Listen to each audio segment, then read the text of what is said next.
The DuPont building was there, the Hercules building was there, all these major corporations. I was getting out of the car to go in the city hall, and there were these two well-dressed men standing in a corner. The light changed. They kissed each other and went in different directions. One went to the DuPont building, one went to the Hercules building. And I'd never seen that before. I looked at my dad. He looked back at me and said, "It's simple. They love each other. It's simple."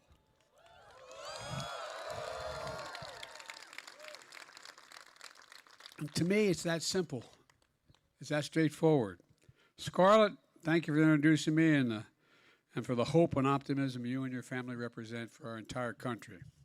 And to all of you, happy Pride Month, happy Pride Year, happy Pride Life. We're joined today by leaders across our administration, which has more proud staff at every level than any administration in American history. Our Secretary of Transportation, Pete Buttigieg. And we have the first and second transgender Americans to be confirmed by the United States Senate in history. Assistant Secretary of Health and Human Services, Admiral Rachel Levine, and Undersecretary of Defense, Sean Skeely. And by the way, I'm proud that back home in Delaware, the first transgender state legislator in American history, Sarah McBride. I also want to thank two people who couldn't be here, but who made this possible. My dear friend, Tim Gill, and his husband, Scott Miller, who's doing a terrific job as my ambassador to Switzerland. And it's wonderful to welcome all of you to over 1,000 Americans from all across the country.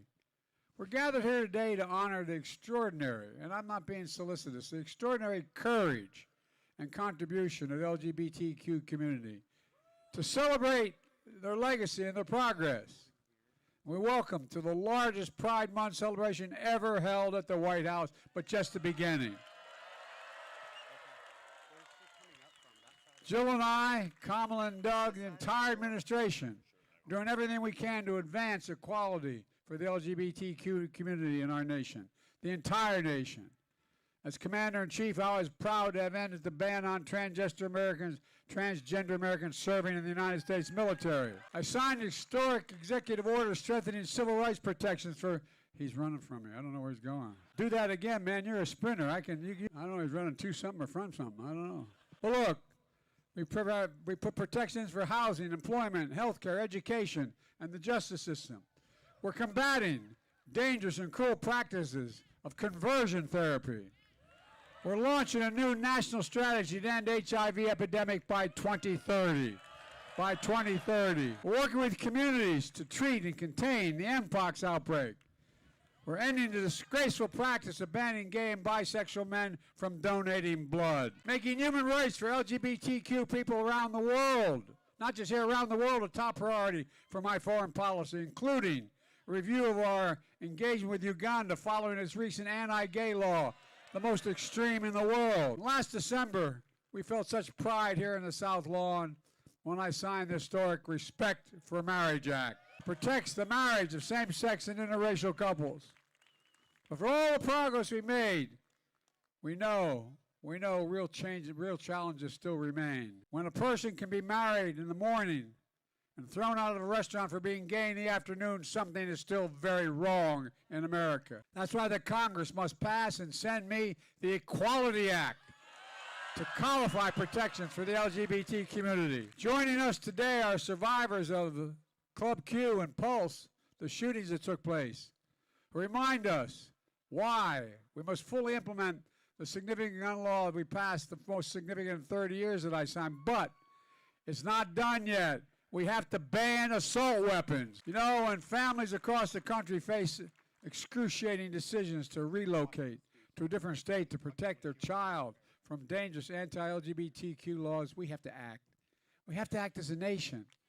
We need to push back against the hundreds of callous and cynical bills and laws introduced in states targeting transgender children, terrifying families, and criminalizing doctors and nurses.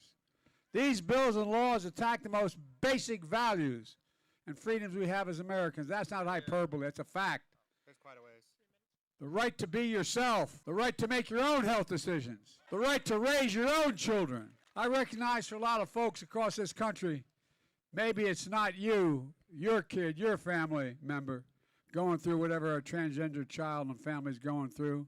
But I think we all agree, if it were you, you'd want the space to figure it out with your family and your doctor, not being told by anybody.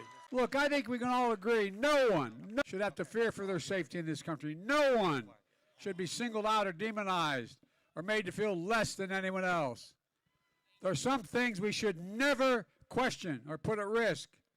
Your life, safety, your dignity, they can never be put at risk. And they are still.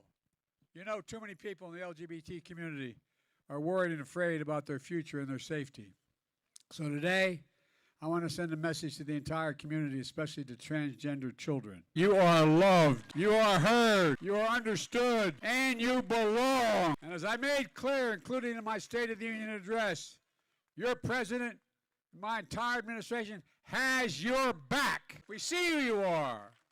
Made in the image of God, deserving of dignity, respect, and support. 2 days ago, I announced a series of new initiatives we're taking to protect the LGBTQ community. First, ensuring your physical safety. Whether you're organizing a pride parade, running a small business, or just trying to focus at school, you shouldn't have to deal with bomb threats, harassment, and violent attacks. That's why the Department of Homeland Security, with the support of the Department of Justice and the Department of Health and Human Services, is launching a safety partnership that's going to provide critical training and support to the community. Dedicated resources to better protect festivals, marches, community centers, and businesses, to better protect healthcare providers serving the community, and help folks report hate crimes. Second, we're taking on these civil rights violations because that's what they are. For example, we're addressing how the growing threat to book bans may violate the federal civil rights laws when they target LGBTQ students or students of color and create hostile classroom environments. Third, we're investing in the future of LGBTQ kids. Last year, we launched a nationwide crisis hotline, the LGBTQ youth who are feeling isolated and overwhelmed. If you need help, if you're worried, if you're just concerned, not sure what to do, you need somebody to talk to, you can now pick up the phone and call 988 and talk to a counselor who can give you help. And don't hesitate to call. This year, we're committing more mental health resources and new funding for programs that help families support and affirm their kids. A new federal initiative to address the LGBTQ homelessness. New proposed regulations requiring states to protect LGBTQ kids in foster care. And so much more. Let me close with this. I know it's hot out there and you're probably, when's the man going to finish?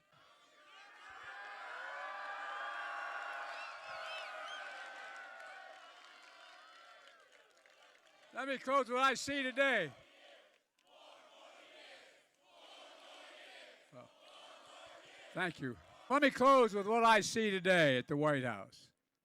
And I mean this from the bottom of my heart. I see families who testified in state capitals against laws stripping them of their freedom. I see students who are leading walkouts and protests of hateful bills like Don't Say Gay. And all of you, and this is not hyperbole, and all of you, what I see is courage. I mean it sincerely. From the bottom, I see courage. Courage. And those who were the generation before you who stepped up, there's even more courage. They worried not only for their lives, they worried for their jobs. They worried for whether or not they could even be involved at all in the community. Imagine what it took 40 years ago to stand up and say, I'm gay. What would have happened? No, I mean, people who had to fear for their lives just acknowledging it. Just acknowledging it. We all talk about courage. Well, I see more courage in this lawn than I've seen in any time in the recent past. But the thing about you all is, you're not only about courage, you generate so much hope for people. Hope and light. You enrich every part of American life. Educators, entertainers, entrepreneurs, athletes, actors, artists, scientists, scholars, diplomats, doctors, service members, veterans, and so much more. As I said, I mean this, I swear to God. You're some of the bravest and most inspiring people I've ever known. And I've known a lot of good folks. You set an example for the nation and, quite frankly, for the world. You know, we all move forward when we move together, with your joy, with your pride lighting the way. So today, let us proudly remember who we are, the United States of America. And there is nothing beyond America's capacity when we decide to do it together as you're doing today. We shall get better every single year. Happy Pride. Enjoy the celebration. And in just a few minutes, Jill's going to come back and introduce a performer who embodies joy of this community. God bless you all, and may God protect our troops.